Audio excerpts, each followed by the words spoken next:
Bismillahirrahmanirrahim. Alhamdulillahi hamdan katsiran thayyiban mubarakan fih kama yuhibbu rabbuna wa yarda. Asyhadu an la ilaha illallah wahdahu la syarika lah wa asyhadu anna Muhammadan abduhu wa rasuluhu la nabiyya wa la rasula ba'da, amma ba'd. Puji syukur kita panjatkan kehadirat Allah Subhanahu wa taala. Selawat serta salam semoga tetap tercurahkan kepada junjungan kita Nabi kita Muhammad sallallahu alaihi wasallam, kepada keluarga beliau, para sahabat beliau, dan kepada umat beliau yang selalu berada di atas petunjuk beliau hingga hari kiamat kelak. Ikhwan dan akhwat yang dimuliakan oleh Allah Subhanahu wa taala, kita lanjutkan pembacaan kitab Asyru Qawa'ida fi Tazkiyatin Nafsi. 10 kaidah tentang di dalam penyucian jiwa. Kita masuk di pembahasan yang keempat. Kemarin ada yang bertanya, ada yang bertanya kenapa di judul itu dibaca Asyru Qawa'ida bukan Qawa'idi. Ada yang bertanya, Ustaz, kenapa antum baca di judulnya itu Asyru Qawa'ida bukan Qawa'idi? Bukankah Qawa'id itu sebagai mudhafun ilaih? Maka jawabannya apa? Qawa'id itu sebagai mudhafun ilaih. Mudhafun ilaih harusnya dia majrur, karena di sini qawaid dia itu adalah isim yang ghairu munsharif, yang tidak boleh bertanwin, dan juga dia tidak bisa kasrah, maka dia majrurnya dengan fathah, maka dibaca asyru qawaida. Jadi bukan asyru qawaidi, tapi asyru qawaida fi tazkiyatin nafsi. 10 kaidah di dalam pembersihan jiwa. Jadi dibaca qawaidah. Nah, mungkin itu jawabannya. Kita lanjutkan pembahasan tentang bab kaidah yang keempat. Kaidah pertama sudah, ini pembahasan tentang tentang tauhid aslu ma tazku bihin nufus. Ini tauhid merupakan pokok utama di dalam bersihnya jiwa. Kemudian yang kedua juga sudah tentang doa, yaitu doa adalah kunci dari bersihnya jiwa.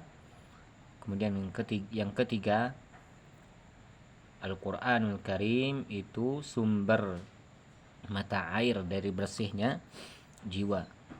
Sekarang kita masuk di kaidah yang keempat, yakni pembahasan tentang ittikhadul uswati wa qudwati, yakni mengambil sosok tauladan, mengambil sosok yang harus dicontoh. Dalam membersihkan jiwa tentunya kita butuh orang yang harus kita ikuti, yang harus kita teladani, kita contoh sebagai patokan utama. Tentunya adalah orang yang terbaik, yakni Nabi kita Muhammad sallallahu alaihi wasallam. Sebagaimana yang disebutkan, difirmankan oleh Allah Subhanahu wa taala, laqad kana lakum fi rasulillahi uswatun hasanah liman kana yarjullaha wal yawmal akhir wa dzakarallaha katsira. Sungguh telah ada di dalam diri Rasulullah sallallahu alaihi wasallam itu uswatun hasanah, tauladan yang baik yang harus diikuti bagi orang yang mengharapkan rahmat dari Allah Subhanahu wa taala dan hari akhir, pertemuan dengan hari akhir, dan mengingat Allah dengan banyak mengingat Allah Subhanahu wa taala. Qala Ibnu Qayyim, maka Ibnu Katsir mengatakan, qala Ibnu Katsir rahimahullah, hadhil ayatul karimatu aslun kabirun fi ta'assi bi Rasulillah sallallahu alaihi wasallam fi aqwalihi wa af'alihi wa ahwalihi. Ayat yang mulia ini adalah landasan yang besar di dalam mencontoh Nabi Sallallahu Alaihi Wasallam, mengikuti Rasul Sallallahu Alaihi Wasallam di dalam ucapan beliau, perbuatan beliau, dan keadaan beliau seluruhnya. Waqala Al-Hasan rahimahullah, Hasanul Basri, ya, beliau mengatakan, qala qaumun ala ahdin Nabi Sallallahu Alaihi Wasallam, inna nuhibbu rabbana. Suatu kaum di zaman Rasul Sallallahu Alaihi Wasallam telah berkata, kami itu cinta kepada Rabb kami, kepada Tuhan kami. Dengan mereka mengatakan demikian, maka Allah turunkan ayat, Qul in kuntum tuhibbunallaha fattabi'uni. Katakanlah, jika kalian mencintai Allah Subhanahu wa taala, maka ikutilah aku, kata Rasul sallallahu alaihi wasallam. Yuhibbukumullah, maka Allah akan mencintai kalian. Ini perintah agar kita mengikuti Rasul sallallahu alaihi wasallam, ya, agar kita mencontoh beliau. Ya. Karena itulah bukti cinta kepada Allah Subhanahu wa taala. Bukti kejujuran, kebenaran cinta kepada Allah Subhanahu wa taala dengan mengikuti Rasul sallallahu alaihi wasallam. Kalau ada yang mengatakan aku cinta kepada Allah, ia cinta kepada Allah, akan tetapi tidak mau mengikuti Rasul sallallahu alaihi wasallam, maka itu adalah kedustaan. Itu bukanlah cinta yang hakiki. Karena cinta kepada Allah, maka konsekuensinya wajib mengikuti Rasul sallallahu alaihi wasallam. Fattiba'ur rasuli sallallahu alaihi wasallam wa ta'assi bihi dalilun ala sidqi mahabbatillahi ta'ala. Ini kita sebutkan barusan, bahwasannya mengikuti Rasul sallallahu alaihi wasallam dan mencontoh beliau itu adalah dalil akan kejujuran cinta kepada Allah. Ya, li'anna ittiba'a wal iqtida'a bin nabiy sallallahu alaihi wasallam wasira ala manhajihil qawimi huwa ainut tazkiyati. Karena ya, mengikuti Rasul, menteladani Rasul, ya, mencontoh Rasul sallallahu alaihi wasallam, berjalan di atas manhajnya yang benar, yang jelas, itu adalah kesucian yang hakiki. Itulah kesucian yang sebenarnya. Wala yumkinul wusulu ilaiha bi ghairi ma jaa bihi Rasulullah sallallahu alaihi wasallam. Maka tidak mungkin untuk sampai kepadanya, maksudnya sampai kepada kebersihan jiwa, sucinya jiwa, dengan apa-apa yang Rasul tidak datang dengannya. Wa yuhdithu a'immatud dhalali fi kulli zamanin turuqan munkaratan yudda'a fiha annaha tuzakkin nufusa.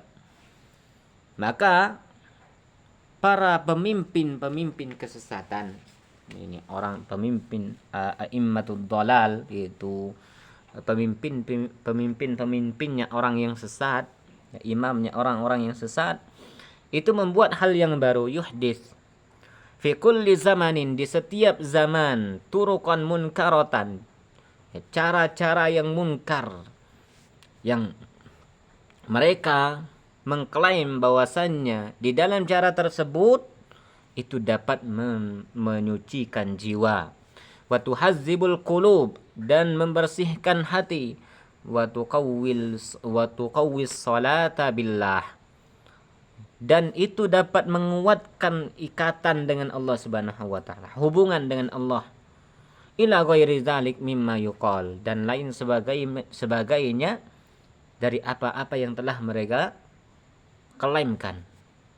Wa yusuna bil inqita'i anil jamaah wa khalwati fi amakina muzlimatin wa tirdadi azkarin khasatin wa alfadin muayyanatin yuz'amu annaha tuzakki wa tuhazzibu wa turabbin nufusa.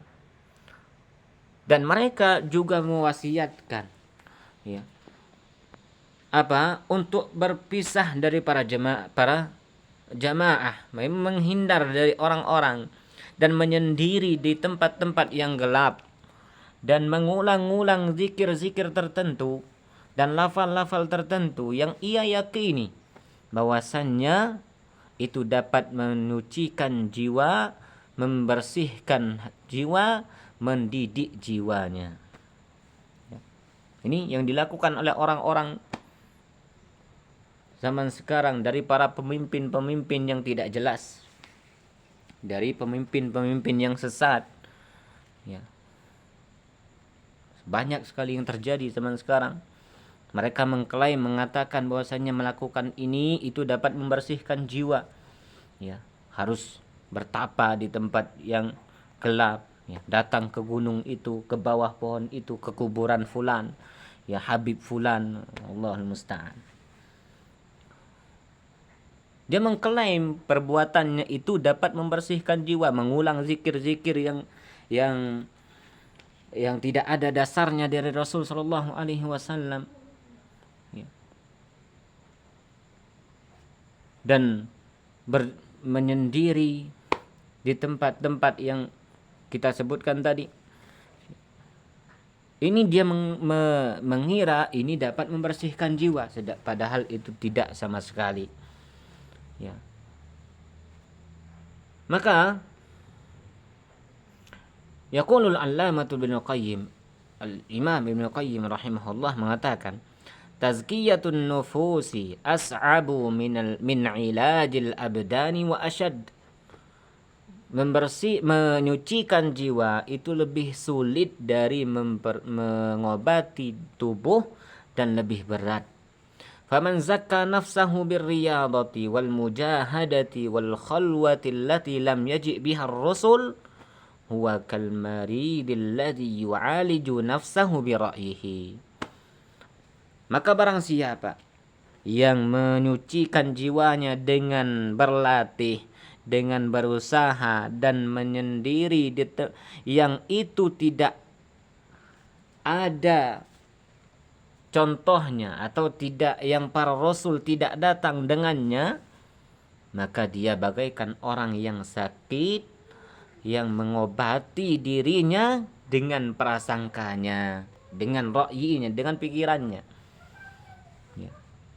Ini perkataan yang indah, luar biasa. Ya. Perhatikan, kalau kita ingin membersihkan jiwa kita, akan tetapi dengan hanya sekedar prasangka kita, dengan amal-amal yang menurut kita baik, dengan amal-amal yang itu tidak pernah ada dari sumbernya dari para rasul, ya, tidak pernah dicontohkan oleh rasul, tidak pernah diperintahkan oleh para rasul, oleh Rasul sallallahu alaihi wasallam, dan kita mengira ini baik, kita mengklaim ini baik, dapat membersihkan jiwa, maka hal demikian yang kita lakukan itu, yang kita sangkakan itu adalah sama dengan orang yang sakit yang ia mengobati dirinya hanya sebatas prasangkanya saja. Wa aina yaqa'u ra'yuhu min ma'rifatit tabib, sedangkan mana pengetahuan ia terhadap ilmu kedokteran, ilmu kesehatan, ya. Hanya beramal sebatas hawa nafsu, tidak diiringi dengan petunjuk, dengan dalil yang jelas, maka ini pasti tidak akan diterima oleh Allah Subhanahu wa taala. Tidak akan pernah membersihkan jiwa, tidak akan pernah membuat kita lebih baik. Karena itu bukanlah kebenaran. Karena tolak ukur kebenaran itu adalah apa yang Allah turunkan, apa yang Rasul sallallahu alaihi wasallam ajarkan kepada kita. Ya. Far-rasulu atba'ul qulubi. Maka para rasul itu adalah atba'. Atba' itu jamak dari apa? Dari tabib. Ya, dokter, penyembuh dari hati. Fala sabila ila tazkiyatiha wa salahiha illa min tariqihim wa ala aidihim wa bimahdil inqiyadi wa taslimi lahum wallahul musta'an. Maka tidak ada cara untuk sampai kepadanya, untuk meraih kesucian jiwa dan kebaikan jiwa tersebut kecuali dengan cara mereka dan di tangan mereka dan dengan tunduk, ya, mengikuti mereka dan menerima mereka. Wa aidan fajami'ul a'malil lati laisa 'alaiha amrun nabiy sallallahu alaihi wasallam mardudun ala sahibiha. Seluruh amal yang tidak ada perintahnya dari Nabi sallallahu alaihi wasallam itu tertolak dari pelakunya. Sebagaimana Rasul sallallahu alaihi wasallam bersabda, "Man 'amila 'amalan laisa 'alaihi amruna fahuwa raddun." Barang siapa yang melakukan suatu amal yang tidak ada perintahnya dari kami, maka itu tertolak. Ai mardudun ala sahibiha, yakni tertolak dari pelakunya, atas pelakunya, tidak diberikan pahala. Maka ini harus hati-hati. Ikhwan dan akhwat dimuliakan oleh Allah Subhanahu wa taala. Jangan pernah kita mengarang di dalam beribadah. Jangan beramal dengan hawa nafsu. Jangan pernah kita beramal dengan menurut kita, oh ini baik, ini adalah kebenaran, sedangkan itu tidak pernah ada perintah, tidak pernah ada contoh dari Rasul sallallahu alaihi wasallam. Maka ini tidak akan diterima oleh Allah Subhanahu wa taala. Ya, dan tidak akan diberikan pahala oleh Allah Subhanahu wa taala, hanya dapat capeknya saja. Ya, maka kita beramal sesuai dengan dalil, sesuai dengan apa yang Allah turunkan. Inilah ciri-cirinya orang bertakwa.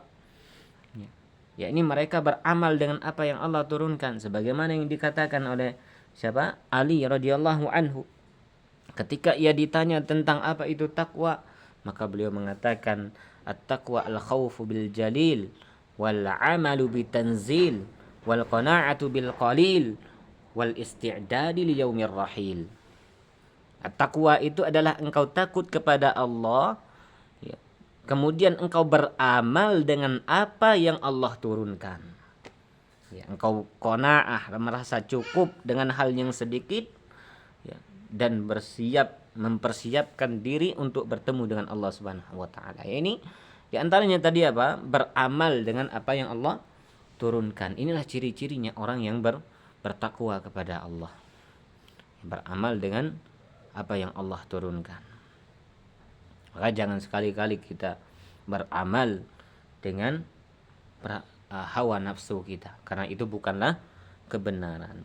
Qala al-Imam Sufyan ibnu Uyainah rahimahullah, beliau mengatakan, inna Rasulullah sallallahu alaihi wasallam huwal mizanul akbar, ya, huwal mizanul akbaru fa alaihi tu'radul asya'. Nabi sallallahu alaihi wasallam itu adalah timbangan yang besar, dan pada beliaulah ditimbang seluruh sesuatu. Ya, seluruh amal itu ditimbang, disesuaikan dengan perbuatan beliau, dengan diri beliau. Ala khuluqihi, terhadap akhlak beliau, wasiratihi wa hadihi, dan perjalanan dan hidup beliau, ya, dan petunjuk beliau.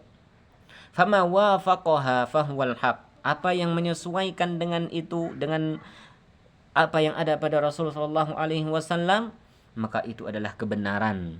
Wa ma khalafaha fahuwal batil, dan apa yang menyelisihi itu, maka itu adalah kebatilan.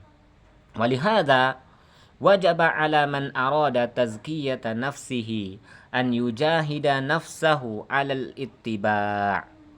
Oleh karena itu wajib bagi setiap orang yang ingin membersihkan jiwanya.